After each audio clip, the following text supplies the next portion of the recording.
Red Death devastated the country. No pestilence had ever been so fatal or so hideous.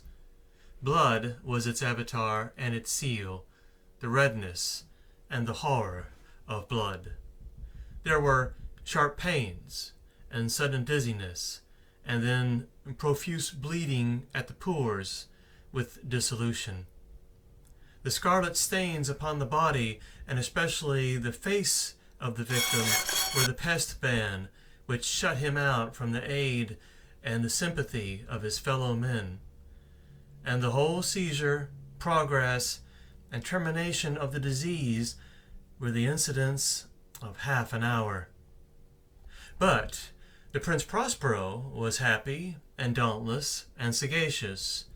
When his dominions were half depopulated, he summoned to his presence 1,000 hale and light-hearted friends from among the knights and dames of his court, and with these retired to the deep seclusion of one of his castellated abbeys. This was an extensive and magnificent structure, the creation of the prince's own eccentric yet august taste. A strong and lofty wall girdled it in. This wall had gates of iron. The courtiers, having entered, brought furnaces and massy hammers and welded the bolts. They resolved to leave means neither of ingress nor egress to the sudden impulses of despair or of frenzy from within. The abbey was amply provisioned. With such precautions, the courtiers might bid defiance to contagion. The external world could take care of itself. In the meantime, it was folly to grieve or to think. The prince had provided all the appliances of pleasure. There were buffoons, there were improvisatori, there were ballet dancers, there were musicians, there was beauty, and there was wine. All these and security were within. Without was the Red Death. It was toward the close of the 5th or 6th month of his seclusion, and while the pestilence raged most furiously abroad, that the Prince Prospero entertained his 1,000 friends at a masked ball of the most unusual magnificence. It was a voluptuous scene, that masquerade. But first let me tell you of the rooms in which it was held. These were 7, an imperial suite. In many palaces, however, such suites form a long and straight vista, while the folding doors slide back nearly to the walls on either hand, so that the view of the whole extent is scarcely impeded. Here the case was very different, as might have been expected from the Duke's love of the bizarre. The apartments were so irregularly disposed that the vision embraced but little more than one at a time. There was a sharp turn at every 20 or 30 yards, and at each turn a novel effect. To the right and left, in the middle of each wall, a tall and narrow Gothic window looked out upon a closed corridor which pursued the windings of the suite. These windows were of stained glass, whose color varied in accordance with the prevailing hue of the decorations of the chamber into which it opened. That at the eastern extremity was hung, for example, in blue, and vividly blue were its windows. The second chamber was purple in its ornaments and tapestries, and here the panes were purple. The third was green throughout, and so were the casements. The fourth was furnished and lighted with orange, the fifth with white, the sixth with violet. The 7th apartment was closely shrouded in black velvet tapestries, which hung all over the ceiling and down the walls, falling in heavy folds upon a carpet of the same material and hue. But in this chamber only, the colors of the windows failed to correspond with the decorations. The panes here were scarlet, a deep blood color. Now, in no one of the 7 apartments was there any lamp or candelabrum amidst the profusion of golden ornaments that lay scattered to and fro or depended from the roof. There were no light of any kind emanating from lamp or candle within the suite of chambers. But in the corridors that followed the suite there stood, opposite to each window, a heavy tripod bearing a brazier of fire that projected its rays through the tinted glass and so glaringly illumined the room. And thus were produced a multitude of gaudy and fantastic appearances. But in the western or black chamber the effect of the firelight that streamed through the dark hangings, through the blood-tinted panes, was ghastly in the extreme, and produced so wild a look upon the countenances of those who entered that there were few of the company bold enough to set foot within its precincts at all. It was in this apartment also that there stood against the western wall a gigantic clock of ebony. Its pendulum swung to and fro with a dull, heavy, monotonous clang, and when the minute hand struck the circuit of the face, and the hour was so stricken, there came from the brazen lungs of the clock a sound which was clear and loud and deep and exceedingly musical, but of so peculiar a note and emphasis that at each lapse of an hour the musicians of the orchestra were constrained to pause momentarily in their performance to hearken to the sound, and thus the waltzers perforce ceased their evolutions, and there was a brief disconcert of the whole gray company. And while the chimes of the clock yet rang, it was observed that the giddiest grew pale, and the more aged and sedate passed their hands over their brows, as if in confused revelry or meditation. But when the echoes had fully ceased, a light laughter at once pervaded the assembly. The musicians looked at each other and smiled, as if at their own nervousness and folly, and made whispering vows, each to the other, that the next chiming of the clock would produce in them no similar emotion.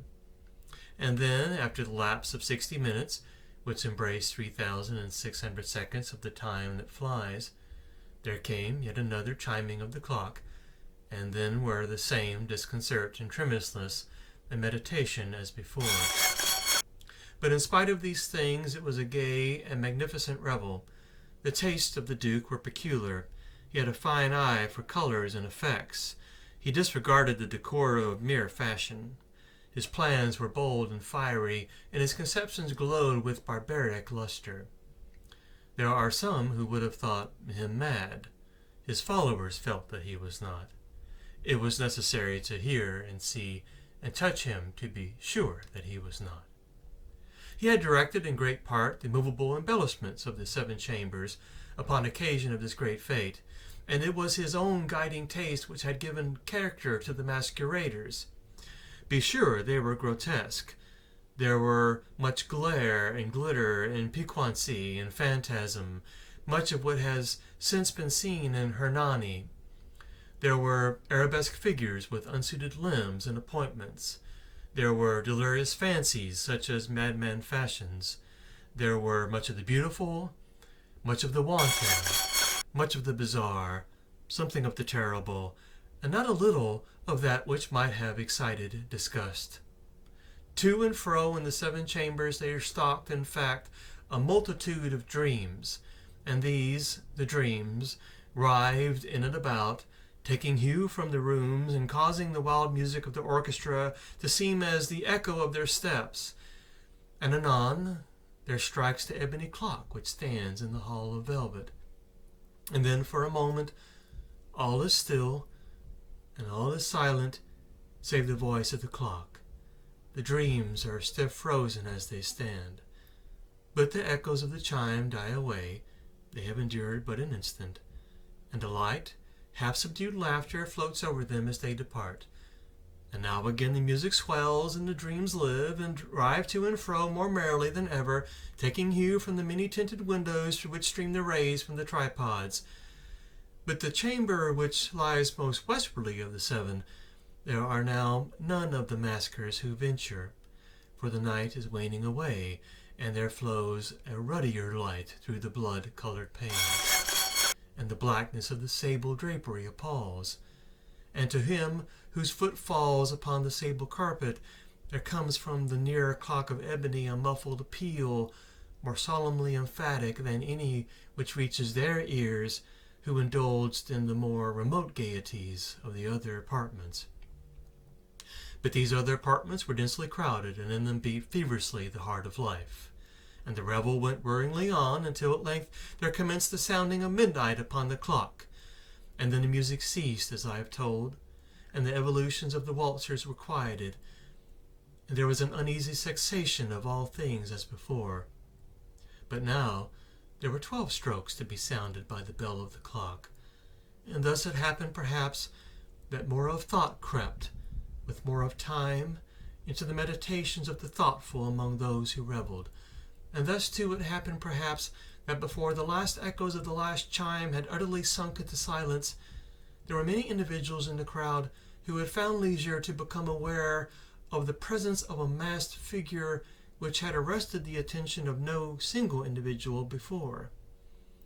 And the rumor of this new presence having spread itself whisperingly around, there arose at length from the whole company a buzz or murmur expressive of disapprobation and surprise, then finally of terror, of horror, and of disgust. In an assembly of phantasms such as I have painted, it may well be supposed that no ordinary appearance could have excited such sensation. In truth, the masquerade license of the night was nearly unlimited. But the figure in question had out-Heroded Herod, and gone beyond the bounds of even the prince's indefinite decorum. There are chords in the heart of the most reckless which cannot be touched without emotion, even with the utterly lost, to whom life and death are equally jests. There are matters of which no jest can be made. The whole company, indeed, seemed now deeply to feel that in the costume and bearing of the stranger neither wit nor propriety existed. The figure was tall and gaunt, and shrouded from head to foot in the habiliments of the grave. The mask which concealed the visage was made so nearly to resemble the countenance of a stiffened corpse that the closest scrutiny must have had difficulty in detecting the cheat. And yet all this might have been endured, if not approved, by the mad revelers around. But the mummer had gone so far as to assume the type of the Red Death. His vesture was dabbled in blood, and his broad brow, with all the features of the face, was besprinkled with the scarlet horror. When the eyes of the Prince Prospero fell upon this spectral visage, which, with a slow and solemn movement, as if more fully to sustain its role, stalked to and fro among the waltzers, he was seen to be convulsed, in the first moment with a strong shudder either of terror or distaste, but in the next his brow reddened with rage. "Who dares?" he demanded hoarsely of the courtiers who stood near him. "Who dares insult us with this blasphemous mockery? Seize him and unmask him, that we may know whom we have to hang at sunrise from the battlements." It was in the eastern or blue chamber in which stood the Prince Prospero as he uttered these words. They rang throughout the 7 rooms loudly and clearly, for the prince was a bold and robust man, and the music had become hushed at the waving of his hand. It was in the blue room where stood the prince, with the group of pale courtiers by his side. At first, as he spoke, there was a slight rushing movement of this group in the direction of the intruder, who at the moment was also now at hand, and now with a deliberate and stately step made closer approach to the speaker.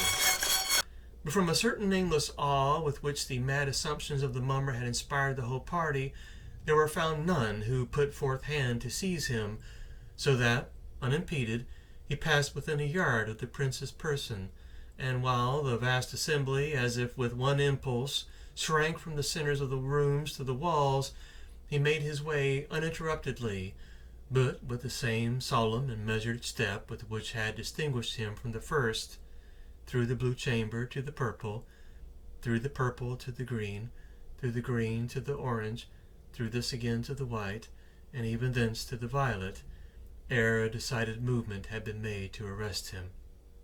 It was then, however, that the Prince Prospero, maddening with rage and the shame of his own momentary cowardice, rushed hurriedly through the 6 chambers, while none followed him on account of a deadly terror which had seized upon all.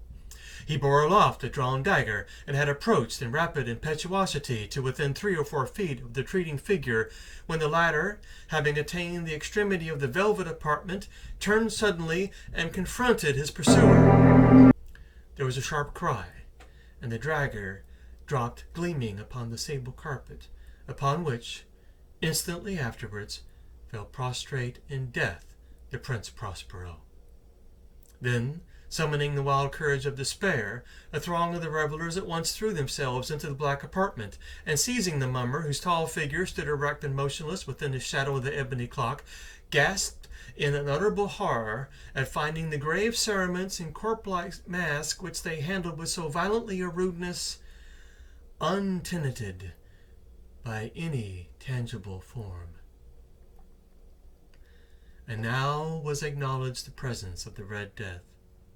He had come like a thief in the night, and one by one dropped the revelers in the blood-bedewed halls of their revel, and died each in the despairing posture of his fall. And the life of the ebony clock went out with that of the last of the gay, and the flames of the tripods expired. And darkness and decay and the Red Death held illimitable dominion.